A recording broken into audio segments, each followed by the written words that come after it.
Everyone, आज अपन अध्ययन करेंगे अभिप्रेरण की प्रक्रिया, प्रोसेस ऑफ मोटिवेशन।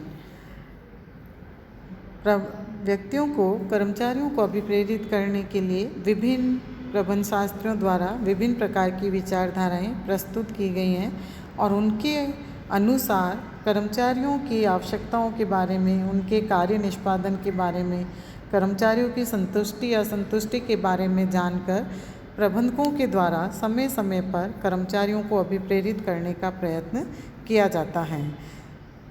कर्मचारियों को अभिप्रेरित करने के लिए प्रबंधकों के द्वारा एक निश्चित प्रोसेस अपनाया जाता है और उस प्रक्रिया के माध्यम से आसानी से प्रबंधकों के लिए कर्मचारियों को अभिप्रेरित करना आसान हो जाता है और इन तत्वों को, इन बातों को ध्यान रखते हुए, इस प्रक्रिया को अपनाते हुए वे अभिप्रेरण की कार्य को पूरा करते हैं। तो अभिप्रेरण क्योंकि एक निरंतर एवं चक्रीय प्रक्रिया है, किसी संस्था में कर्मचारियों को कार्य करने हेतु प्रेरित करने के लिए क्रमानुसार कुछ स्टेप उठाए जाते हैं, उसे अभिप्रेरण की प्रक्रिया कहते हैं।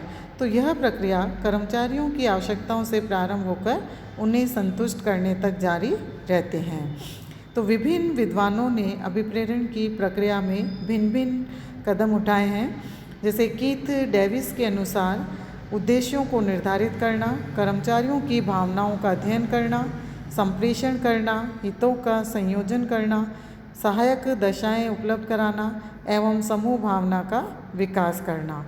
इसी प्रकार से माइकल जे जशियस के अनुसार अभिप्रेरणात्मक आवश्यकताओं की जानकारी करना, अभिप्रेरण के साधनों का समूह बनाना, उचित अभिप्रेरक का चुनाव करना एवं उसका क्रियान्वयन करना और उनका अनुवर्तन करना।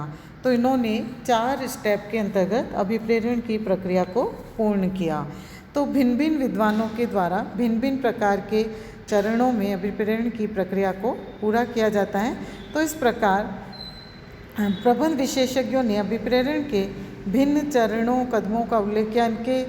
उनको ध्यान रखते हुए हम निष्कर्षतः अभिप्रेरण प्रक्रिया में ये कदम उठाए जा सकते हैं, उनको हम देखते हैं। पहला, उद्देश्यों का निर्धारण, डिटर्मिनेशन ऑफ ऑब्जेक्टिव्स। अभिप्रेरण प्रक्रिया का सर्वप्रथम जो कदम है, चरण है, वो है यह निश्चित करना कि अभिप्रेरण के माध्यम से किसको, किन कारणों या उद्देश्यों की प्राप्ति करना है। इसके बिना एक तो अभिप्रेरण के स्तर को आंकना कठिन होगा और दूसरा, अभिप्रेरण के तरीकों को कुशलतापूर्वक चुन नहीं सकेंगे और तीसरा, किस दिशा में लोगों को अभिप्रेरित करना चाहेंगे। तो इस प्रकार उद्देश्यों के निर्धारण से व्यक्तियों के प्रयासों को निश्चित दिशा में अभिप्रेरित किया जा सकता है और साथ ही साथ इसके साधनों के निर्धारण में भी सहायता मिल सकते हैं। सेकंड स्टेप है आवश्यकताओं की जानकारी, नोइंग नीड्स। हम ये अध्ययन कर चुके हैं कि असंतुष्ट आवश्यकताएं ही व्यक्ति को कार्य करने के लिए अभिप्रेरित करती हैं। यानी कि जब तक व्यक्ति किसी आवश्यकता से असंतुष्ट रहता है तो वो उस आवश्यकता की पूर्ति के लिए अभिप्रेरित होता है कि किस प्रकार से वो काम करे ताकि वो उसे संतुष्टि मिल सके। तो इसीलिए इस कदम में कर्मचारियों की आवश्यकताओं, आकांक्षाओं, अपेक्षाओं, भावनाओं और उनकी स्थितियों का पता लगाया जाता है और इसके अतिरिक्त यह भी जानकारी की जाती है कि कौन से व्यक्ति एवं समूह को, कौन से विभागों को किस सीमा तक अभिप्रेरण की आवश्यकता है और इसका निर्धारण करते समय मात्रा, किस्म और समय इत्यादि के बारे में जानकारी की जाती है और उसके बाद कर्मचारियों को अभिप्रेरित करने का प्रयत्न किया जाता है ताकि वे अधिक से अधिक काम के प्रति तत्पर हो सके। तीसरा स्टेप है अभिप्रेरण के साधनों, तकनीकों एवं उपकरणों का निर्धारण करना, determination of means, tools and techniques of motivation. अभिप्रेरण प्रक्रिया के इस कदम में अभिप्रेरित घटकों को सम्मिलित किया जाता है जिन्हें प्रबंधकों ने अपने अनुभवों एवं अन्य साधनों से प्राप्त की गई जानकारी एवं सूचनाओं के माध्यम से पता किया है। इन साधनों के निर्धारण से यह जानकारी मिलती है कि अमुक व्यक्ति या समूह की क्या आवश्यकताएं हैं और उनमें से कौन से अभिप्रेरण उपकरणों की आवश्यकता होती है। तो इस प्रकार स्पष्ट है कि इस कदम में अभिप्रेरण योजनाएं तैयार की जाती हैं, यानी इसके अंतर्गत प्लानिंग की जाती है कि कौन से टेक्निक से, कौन से विधि से किस समूह को, किस कर्मचारी को मोटिवेट करना है। इसके बाद अभिप्रेरकों का चयन, सिलेक्शन ऑफ मोटिवेटर्स। अभिप्रेरण प्रक्रिया के इस कदम में मुख्य अभिप्रेरकों का चयन करना पड़ता है, क्योंकि भिन्न भिन्न समूहों को, भिन्न भिन्न व्यक्तियों को अलग अलग व्यक्तियों के द्वारा उन्हें मोटिवेट किया जाता है। जैसे विभागीय प्रबंधकों के द्वारा अपने विभाग के कर्मचारियों को या अपने अधीनस्थों को मोटिवेट करना, उच्च प्रबंधकों के द्वारा उनके अधीनस्थों को मोटिवेट करना। तो इस प्रकार से कौन व्यक्ति उन्हें मोटिवेट करेंगे, ऐसे अभिप्रेरकों का चयन करना आवश्यक होता है। तो अतः इनका चयन करते समय ये ध्यान रखना चाहिए कि किस स्तर के कर्मचारियों को अभिप्रेरित करना है। इसका कारण यह है कि जो साधन एक कर्मचारी के लिए सर्वोत्तम हो सकता है, यह आवश्यक नहीं है कि वह दूसरे कर्मचारी के लिए भी उपयुक्त हो। इसके अतिरिक्त अभिप्रेरण प्रक्रिया में आने वाले विभिन्न जो वेरिएबल्स हैं, जैसे प्रेरणा, निष्पादन, पुरस्कार एवं कार्य संतुष्टि इत्यादि के मध्य आपसी संबंध क्या हैं, और इस प्रक्रिया के निष्पादन में आने वाले कमज़ोर बिंदु को भी समझा जा सके। तो इस प्रकार से अभिप्रेरकों का चयन किया जाता है और उनको कौन से कर्मचारी को किस तरीके से अभिप्रेरित करना है, उन वेरिएबल्स को जानकर और उन्हें मोटिवेट करने का प्रयास किया जाता है। नेक्स्ट, चयनित अभिप्रेरकों को संप्रेषण, कम्युनिकेशन टू सेलेक्टेड मोटिवेटर्स। अभिप्रेरण प्रक्रिया के इस चरण में चयनित अभिप्रेरकों को अभिप्रेरण के उपयुक्त साधन और अभिप्रेरण प्रक्रिया में आने वाले वेरिएबल्स आदि की जानकारी देना आवश्यक है।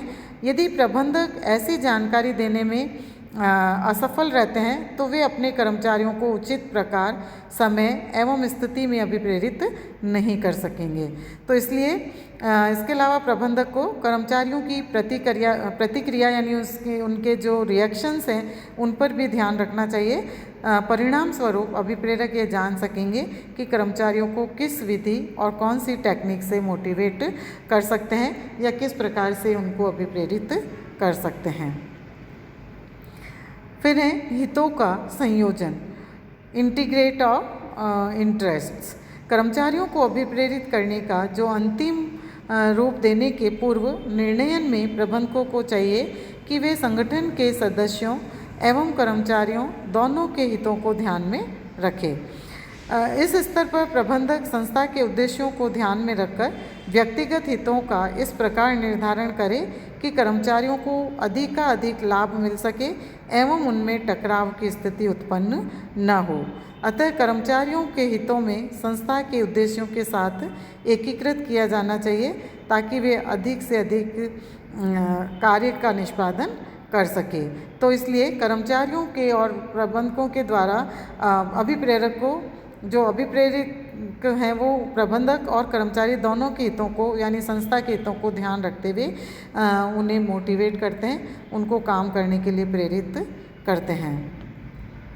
नेक्स्ट है योजना का क्रियान्वयन, एग्जीक्यूशन ऑफ प्लानिंग। अभिप्रेरण योजना का चुनाव करने के पश्चात उसका क्रियान्वयन बड़ी सावधानी से करना चाहिए। इसके लिए समय, स्थान एवं पद्धति का निर्धारण करना आवश्यक है। इसी प्रकार योजना का क्रियान्वयन करने के पूर्व एक बार फिर इस बात की जांच एवं अध्ययन कर लेना चाहिए कि वे साधन उद्देश्यों के अनुरूप हैं या नहीं, और इस प्रकार से जो प्लानिंग उनके द्वारा की जाती है उसी के अकॉर्डिंग कर्मचारियों को उन्हें मोटिवेट किया जाना चाहिए। और अंतिम जो चरण है, स्टेप है अनुवर्तन, फॉलोअप। अभिप्रेरण की प्रक्रिया के इस कदम में अनुवर्तन आता है और इसके अंतर्गत यह देखा जाता है कि अभिप्रेरण की कौन सी विधि का किस सीमा तक प्रभाव हुआ है, यदि नहीं तो इसके क्या कारण हैं। इनको जब ज्ञात करने के पश्चात योजना में आवश्यक संशोधन किया जा सकता है ताकि अभिप्रेरण प्रक्रिया अधिक प्रभावी हो सके।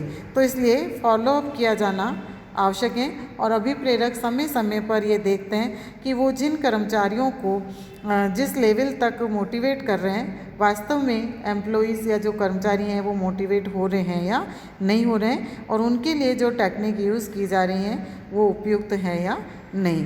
तो इस प्रकार से समय समय पर अनुवर्तन करते हुए कर्मचारियों को मोटिवेट किया जाता है और संस्था के और व्यक्तियों के हितों को पूरा करने का प्रयत्न किया जाता है। तो ये एक निश्चित प्रक्रिया अभिप्रेरण के लिए अपनाई जाती है और प्रत्येक संगठन के अंतर्गत इस प्रकार का प्रोसेस अपनाते हुए उद्देश्यों को प्राप्त किया जाता है और संस्था में कर्मचारियों को अधिक से अधिक काम करने के लिए तत्पर किया जाता है। धन्यवाद बच्चों।